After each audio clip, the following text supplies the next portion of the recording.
بسم اللہ الرحمن الرحیم۔ السلام علیکم۔ آج میں بہت ہی اہم ویڈیو بنا رہی ہوں، ملک ریاض کے بارے میں ویڈیو بنا رہی ہوں۔ آپ جانتے ہیں کہ جس طرح کی سچویشن ہے اس سے ایسا لگتا ہے کہ پورا پاکستان انہی کا ہی ہے، ان کو الاٹ کر دیا گیا ہے پورا پاکستان۔ یہ جب چاہیں جہاں چاہیں اپنی سوسائٹی بنا سکتے ہیں، کوئی ان کے خلاف کچھ نہیں بول سکتا۔ ملک ریاض وہ مافیا ہے جس نے پاکستان پر قبضہ کیا ہوا ہے۔ اس نے ایک ٹرسٹ کھولا ہوا ہے، فری دسترخوان کے نام سے اس نے کوئی ٹرسٹ کھولا ہوا ہے، تو لوگ اس کی تعریف کرتے ہیں، لیکن وہ ایک جو ٹرسٹ ہے وہ صرف ایک امیج ریکوری گیم ہے۔ اصل میں یہ قبضہ مافیا ہے۔ ابھی کچھ دو تین دن پہلے کا ہی واقعہ ہے کہ ملک ریاض کے بھانجے نے سوسائٹی کوئی بنائی ہے گجرات کے علاقے میں۔ تو آپ کو پتہ ہے کہ جب کہیں پر سوسائٹی بنائی جاتی ہے تو وہاں پر زمین جو ہے لوگوں کی آتی ہے بیچ میں، اس سوسائٹی کے بیچ میں لوگوں کی زمین آتی ہے۔ تو یہ لوگ کیا کرتے ہیں، ان لوگوں سے زمین پرچیز کرتے ہیں۔ اب کچھ لوگ تو بیچ دیتے ہیں ان کو زمین، لیکن کچھ لوگ نہیں بیچتے۔ کچھ لوگوں کی ایون گھر بھی بیچ میں آ رہے ہوتے ہیں ان کی سوسائٹی میں، تو وہ لوگ گھر نہیں بیچ رہے ہوتے۔ تو یہ جو ہے پھر ان کو ڈرا رہے ہوتے ہیں، دھمکاتے ہیں کہ آپ ہمیں دیں، اور پھر اس وجہ سے بہت سے پرابلمز بھی کریٹ ہوتے ہیں۔ لیکن یہ تو پھر آپ کو پتہ ہے کہ پاکستان ہی ان کا ہے، تو ان پہ کوئی اثر نہیں ہوتا، کوئی دے یا نہ دے، تو پھر یہ فائرنگ کر کے زبردستی بھی لے لیتے ہیں کہ اس سوسائٹی کی انتظامیہ نے زمین پر زبردستی قبضہ کرنے کی کوشش کی۔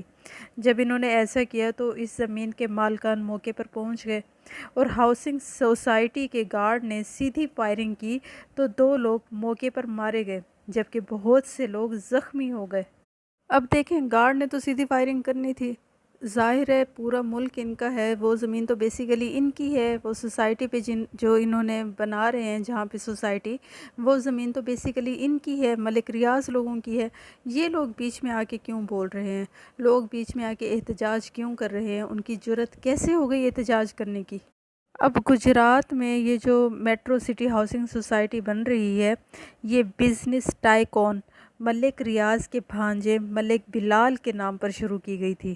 اس ہاؤسنگ سوسائٹی کی انتظامیہ نے گاؤں اور اس کے آس پاس کی زرعی اراضی پر قبضہ کرنا شروع کر دیا۔ اس زمین کے مالکان نے موقع پر پہنچ کر مزاحمت کی تو ہاؤسنگ سوسائٹی کے گارڈز نے سیدھی فائرنگ کر دی، جس سے ایک خاتون اور ایک مرد جاں بحق ہو گیا، جبکہ 6 سے زیادہ افراد شدید زخمی ہو گئے۔ اور پھر یہ جو متاثرہ افراد تھے، ان لوگوں نے ہاؤسنگ سوسائٹی کے دفتر کو آگ لگا دی اور پھر بعد میں جی ٹی روڈ کو ٹریفک کے لیے بلاک کر دیا۔ واقعے کی جو فوٹیج ہے اس میں دیکھا جا سکتا ہے کہ ہاؤسنگ سوسائٹی سے دھوئیں کے بادل اٹھ رہے ہیں، جبکہ جو مشتعل مظاہرین تھے انہوں نے دفتر کو آگ لگا دی اور پتھر پھینکنے سے عمارت کی شیشے بھی ٹوٹ گئے تھے۔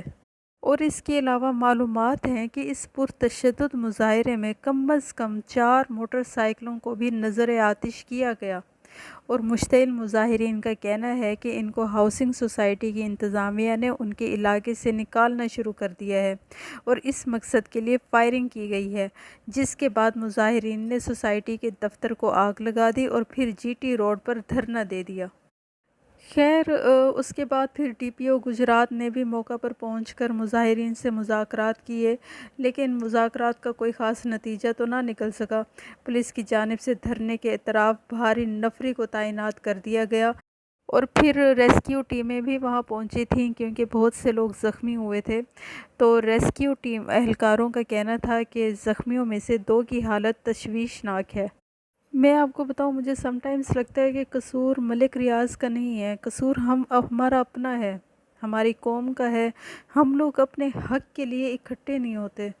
یہ لوگ جیسے بھی ہمیں لوٹ کر کھا جائیں، ہم خاموش ہو کر بیٹھے رہتے ہیں۔ میں صرف ملک ریاض کی بات نہیں کر رہی، میں اور لوگوں کی بھی بات کر رہی ہوں، بڑے بڑے لیڈرز کی بھی بات کر رہی ہوں، سیاستدانوں کی بھی بات کر رہی ہوں۔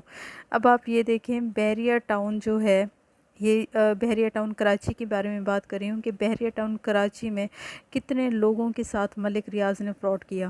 2 سال تک اپنی ہی رقم لینے کے لیے بے شمار لوگ چکر لگاتے رہے۔ لوگ اپنی ہی رقم لینے کے لیے بحریہ ٹاؤن کے ملازمین کی منت سماجت کرتے تھے، لیکن کبھی یہ لوگ اکٹھے نہیں ہوئے تھے، اکٹھے ہو کر نہیں گئے تھے کہ اکٹھے ہو کر جائیں اور بات کریں۔ حالانکہ اگر یہ متحد ہو جاتے اور اکٹھے ہو کر جاتے اور بات کرتے تو ان کی بات میں زیادہ وزن ہوتا۔ اس کے علاوہ یہ جو خبر ہے یہ 2-3 دن پہلے کی ہے، لیکن میڈیا خاموش ہے، میڈیا کچھ نہیں بول رہا۔ مجھے یہ سمجھ نہیں آتی ایسا کیوں ہے، میڈیا کو پیسے چاہیے ہوتے ہیں، پتہ نہیں ان کو پیسے مل جاتے ہیں اور یہ خاموش ہو جاتے ہیں۔ اینی ویز یہ نیوز بھی تو ان کو لگانی چاہیے تھی، لیکن انہوں نے نہیں لگائی، پتہ نہیں کیوں نہیں لگائی، کیا ریزن ہے میڈیا پہ یہ نیوز نہیں چل رہی۔ اینی ویز اب جانے سے پہلے ایک حدیث، ایک شخص ہمارے پیارے نبی صلی اللہ علیہ وآلہ وسلم کے پاس آیا اور اس نے آپ سے قرض کا تقاضا کیا اور سخت سست کہا۔ صحابہ رضی اللہ تعالیٰ عنہ نے اس کو سزا دینی چاہی تو آپ صلی اللہ علیہ وآلہ وسلم نے فرمایا کہ اسے کہنے دو، صاحب حق کے لیے کہنے کا حق ہوتا ہے اور اسے ایک اونٹ خرید کر دے دو۔ لوگوں نے عرض کیا کہ اس کے اونٹ سے جو اس نے آپ کو قرض دیا تھا اچھی عمر ہی کا اونٹ مل رہا ہے۔ آپ صلی اللہ علیہ وآلہ وسلم نے فرمایا کہ وہی خرید کے اسے دے دو، کیونکہ تم میں اچھا وہی ہے جو قرض ادا کرنے میں سب سے اچھا ہو۔ میری ویڈیو یہیں تک تھی۔ اگر آپ کو لگتا ہے کہ میرا چینل سبسکرائب کرنا چاہیے تو کر دیں اور ساتھ میں بیل آئیکن کے بٹن کو بھی دبا دیں تاکہ میری ویڈیوز آپ تک پہنچتی رہیں۔ نیکسٹ ویڈیو تک کے لیے اللہ حافظ۔